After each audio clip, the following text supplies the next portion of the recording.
Ұлы жеңістің 72 жылдығы, сондай-ақ Қазақстан қарулы күштер мерекесіне орай Алматы қаласындағы 55-71 әскери бөлімі мектеп оқушыларына ашық есік күндерін өткізді. Ондағы басты мақсат ел ертеңі олар жас ұландардың бойындағы патриоттық сезімді ояту.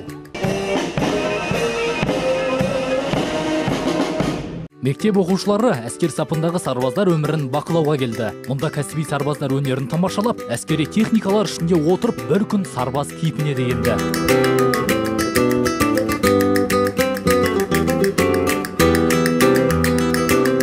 Ұлттық ұланда қазір акция жүріп жатыр. Біз жеңістің мұрагеріміз деген акция жүріп, сол акцияның аясында біз осы бүгінгі жастармен іс-шара өткізіп отырмыз. Бұның мақсаты іс-шараның біздің жастарды патриоттық сезімдерін тәрбиелеу.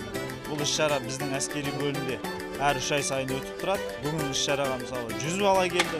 Ол 15-ші лицейден біздің көрші орналасқан әскери бөлімде 100 балаға осыны көрсетіп, бүгін осы шараны өткіздік.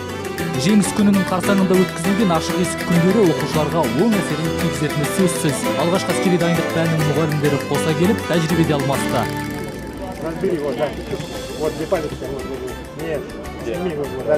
Ұлы жеңістің қарсаңында мейрамға қарсы және де Қазақстан қарулы күштерінің 25 жылдығына орай ұйымдастырылып отырған шара.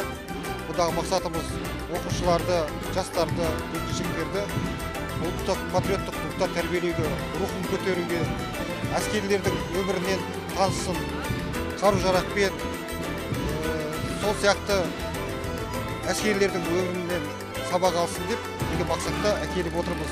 Сымбат Қайрат қызы өзінің болашағын әскери саламен тығыз байланыстырады. Болашақта осы салада қызмет ететін әкесінің ізін басуды армандайтын көрінеді. Бүгін біз осы әскери бөлімге келіп, мен өзім үшін әскери техника, қару-жарақ туралы үлкен жаңалықтар аштым деп ойлаймын. Өзіме өте қуанышты әсер алдым және осы жерге келіп өзіме жаңалықтар ашқан үшін қуаныштым. Қызығушылығым оянды. Мен әртүрлі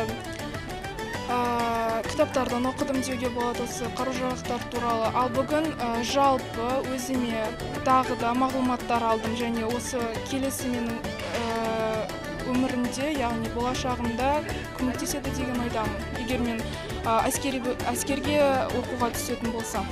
Мұнда оқушылар сан түрлі қару-жарақтармен таныса отырып, оны қолдарымен ұстап көруге мүмкіндік алды. Жас ұландар әскери өмірге деген қызығушылықтарын осылай танытты.